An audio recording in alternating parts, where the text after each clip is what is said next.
Et c'est une nouvelle journée qui commence. Et ce matin, je me suis réveillé dans la brume. Et puis, il y en a encore un petit peu. J'en ai profité pour utiliser ma décoration bushcraft.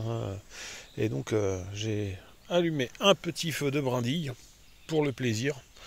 Parce que vraiment, j'avais pas d'utilité. J'avais le réchaud à gaz pour chauffer. Pas de moustiques, rien. Donc, c'était, voilà, juste pour le plaisir. Ensuite, des tests, enfin pas que tests, de la machette, puisque là c'est un emplacement où je mets mon hamac et puis j'hésitais soit à laisser ça en place. Là c'est la nature, d'autant que je peux toujours m'installer à côté. Et puis ça me titillait tout de même d'essayer ce tronc là. Et je me suis dit avec le diamètre, c'est sûr, même si l'extérieur, voilà, ça sonne pas pourri quoi. Hein. Là les ongles, ils arrachent pas beaucoup de matière.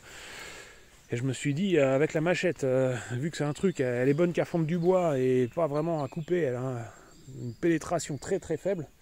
Je me suis dit, je vais attaquer les 2 premiers centimètres et puis après, ça va résonner dans toute la forêt, je vais taper sur une cloche. Et puis finalement, le bois a été finalement bien pourri. Un peu, bon là c'est encore plus à cet endroit-là, mais ouais, voilà, la branche là, bon la pluie tombait dessus, elle a été cassée d'avant j'imagine, mais le bois est bien attaqué là. Et en fait, il était bien attaqué là aussi. Bon, il est pas pourri, mais il part très bien. Il s'est bien détaché. Et donc là, on est sur le centre dur à ce niveau-là, un peu plus dur. Allez.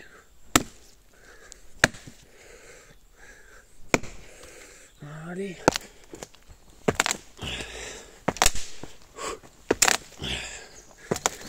Allez.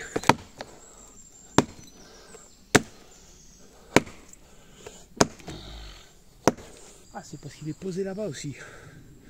Du coup, il veut pas plier. Ça ferait longtemps qu'il aurait pété là.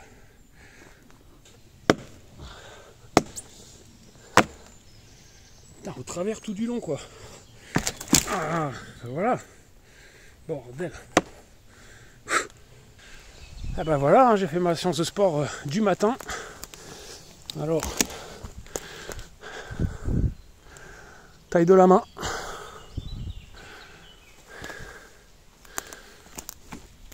Avec l'Ontario SP8.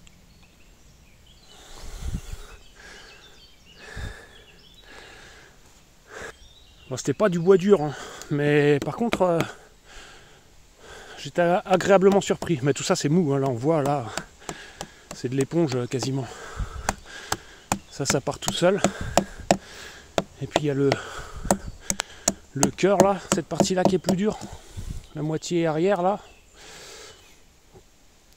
Mais même là-dedans ça débitait bien. Je suis pas parti assez large au départ parce que je m'attendais à ce que ça plie et que ça pète. Donc j'avais pas prévu d'aller complet traversant jusqu'au bout. Mais sinon ça partait bien les morceaux. Et voilà pour terminer sur cette coupe sportive. J'ai fait ma séance de sport du matin. Et puis comme d'habitude.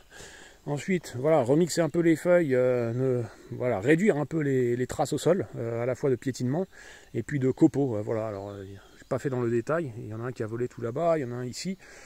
Mais dans l'ensemble, au moins, voilà, dissimuler un peu le gros, que quand on arrive ici, on a toujours l'impression d'arriver sur un espace naturel et pas sur une zone de bûcheronnage ou je sais pas quoi. Enfin voilà, que l'endroit reste accueillant de façon naturelle.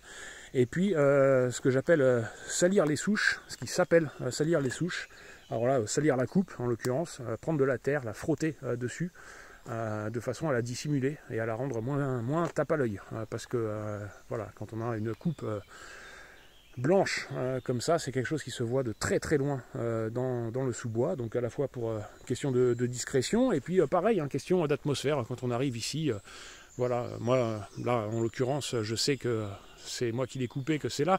Maintenant si j'arrive dans le secteur pour la première fois, bon bah ça me tape pas à l'œil de la même façon et l'endroit garde un aspect plus naturel et puis voilà. C'est plus agréable que de voir, d'avoir l'impression d'être arrivé sur une zone de bûcheronnage. Et ce truc-là, c'est pas un truc perso, je sais pas, de parano, de discrétion. J'appelle ça salir les souches parce qu'on appelle ça salir les souches chez les scouts, chez les éclaireurs unionistes de France, chez qui j'ai fait mes années de scoutisme. C'est une habitude qu'on avait, qui nous était enseignée. Donc j'ai commencé à faire ça dès l'âge de 11 ans, et donc lors des camps de Pâques et des camps d'été, où on fait les installs, c'est-à-dire où on va couper des arbres, etc., pour construire des plateformes, des tables à feu, etc. On avait pour consigne de recouper les souches à maximum 3-4 cm au-dessus du sol. Donc il nous fallait nettoyer, dégager l'humus à la base, de façon à ce que la scie puisse scier correctement sans se prendre dans les feuilles, dans les branches et tout ça. Et puis recouper la souche à 4 cm du sol maximum. Et puis une fois recoupée, la salir avec de la terre et puis remettre un peu des feuilles de façon à ce qu'on ne voit plus rien à la fin. Et il semble que je sois le seul sur YouTube à faire ça. Je n'ai jamais vu un autre youtubeur dans le bushcraft faire ça. Par contre, j'ai vu des youtubeurs couper les trucs à 1 mètre de haut et puis les laisser comme ça. Alors j'entends tout à fait l'argument qui est correct, que oui, quand on coupe le truc à 1 mètre de haut, il est visible et on n'a pas le risque de se prendre les pieds dessus. Maintenant, en forêt, en nature, si la souche est correctement coupée à 3 cm du sol, pareil, le risque de se casser la figure ou de se blesser avec la souche est extrêmement réduit. Au pire, voilà, on peut se taper le pied dessus, mais comme je dis, quand on est en nature, il y a des racines aussi, je peux me casser la figure en prenant le pied sur une racine. Donc le risque n'est pas plus élevé quand la souche est coupée correctement. Bien sûr, voilà, faut la couper correctement et pas laisser un truc pointu sur un bord comme ça. Mais autrement, ça permet, voilà, de rendre à l'endroit auquel on a bûcheronné un peu, ou on a bushcrafté, de lui rendre tout son aspect intact de départ.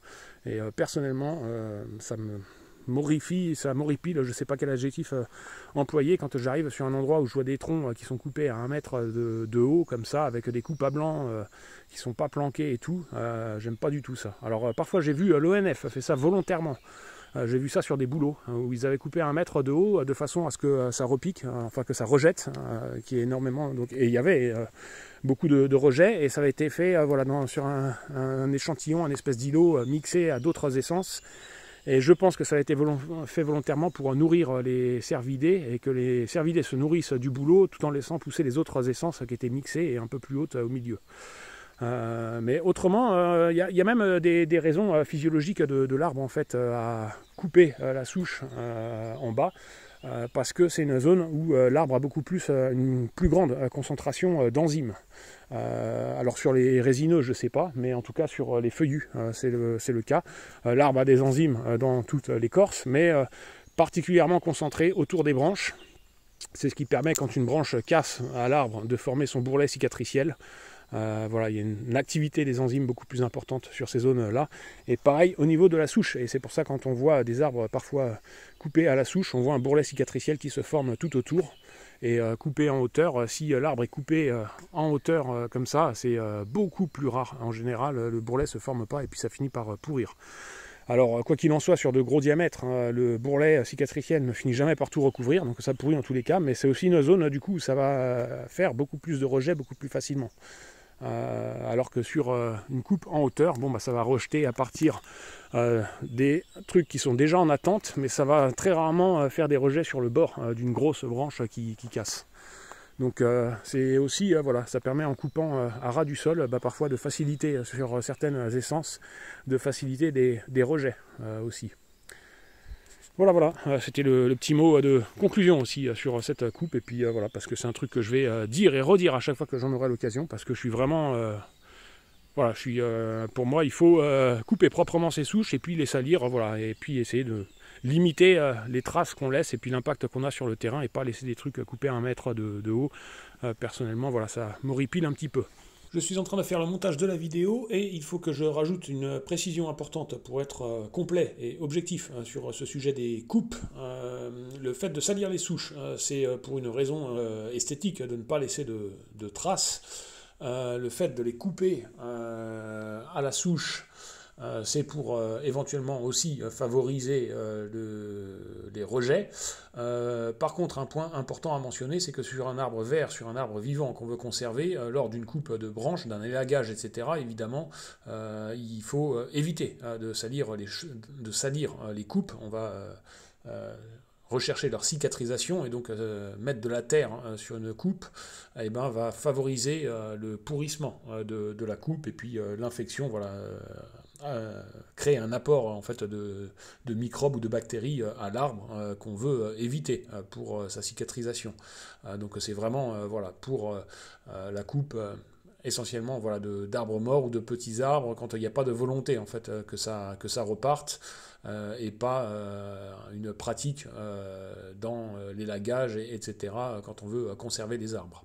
Alright, j'ai remballé le bivouac et je suis prêt à partir. Finalement, je serais bien resté une nuit de plus, et j'hésite encore. Ce qui me pousse à partir, c'est que comme il n'y a pas d'éclaircie vraiment marquée en termes de météo, c'est assez sombre et j'ai besoin de luminosité, un bon coup de luminosité.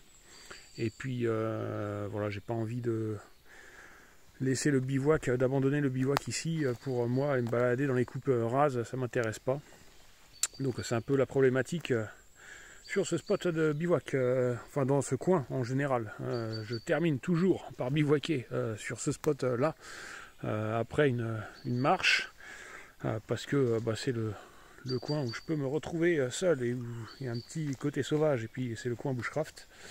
Et puis ensuite, voilà, une fois que j'ai besoin de luminosité, que j'ai besoin de bouger, je ne sais pas trop où aller, parce que sur les collines, voilà, là, si on remonte derrière, on voit le jour à travers, et donc il y a une partie un peu en régénération naturelle sur cinquantaine de mètres, une centaine de mètres maximum, une bande de largeur comme ça, et puis après c'est de la coupe rase.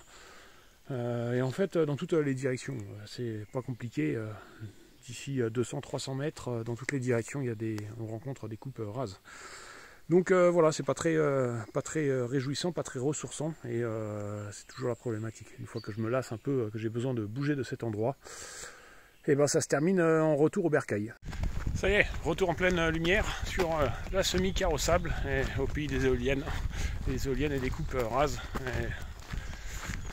Et là c'est l'avion, je fonce. Et on est vendredi là, donc il y a plein de promeneurs. Je pensais pas qu'il y aurait autant, mais j'ai déjà vu croiser un couple âgé, et puis là un gars un peu plus sportif avec ses deux chiens qui est en train d'aboyer comme des malades à cause du sac énorme. Ah, faut avoir le moral bien accroché, hein, je vous jure, dans ces collines. C'est autant un entraînement moral et mental que physique. Et le plus dur, c'est pas d'avoir un gros sac lourd. Dès lors qu'on vient, si on ne fait pas du bivouac, un peu voilà, rester en statique dans un coin, trouver en fait un petit coin qui va être joli et puis rester dedans. Faut vraiment avoir le moral bien accroché, quoi. Il n'y a aucun plaisir. Il n'y a pas de plaisir, on n'y trouve pas d'harmonie. Et puis même après visuellement, il n'y a pas de plaisir non plus.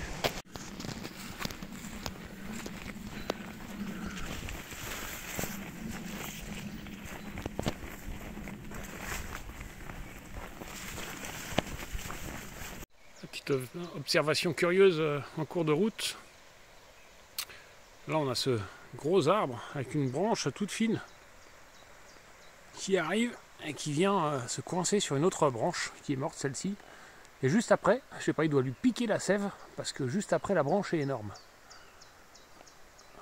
Là je suis quasiment arrivé à la voiture, faire une pause. Et puis voilà, bah écoutez, j'espère que cette série de bivouac vous a plu. J'ai essayé voilà, de partager un peu de l'information, quoi, et pas faire un truc juste visuel, puisque c'était pas un bivouac sans parole, donc c'était pas ambiance méditative. Et puis voilà, ça vous montre un peu l'ambiance des bivouacs habituels dans le coin juste à côté de chez moi, quoi. C'est un peu cette galère là tout le temps. Allez, j'espère que ça vous a plu, et puis je vous dis à une prochaine. Ciao.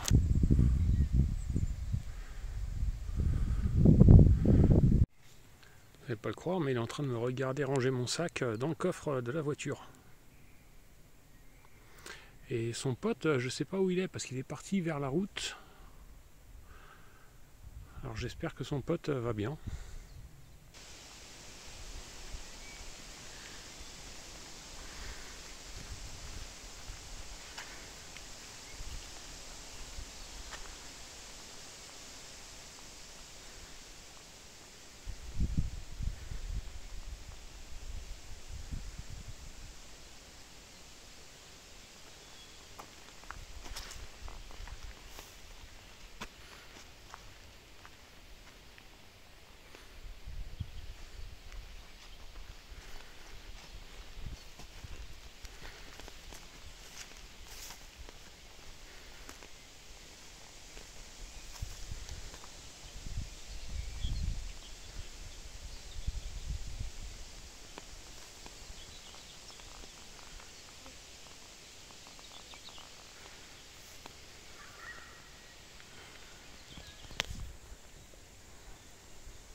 Qu'est-ce qu'il cherche? C'est pas normal ça.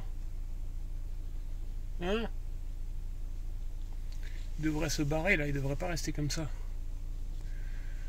Un truc qui va pas. Il cherche son pote, ça se trouve.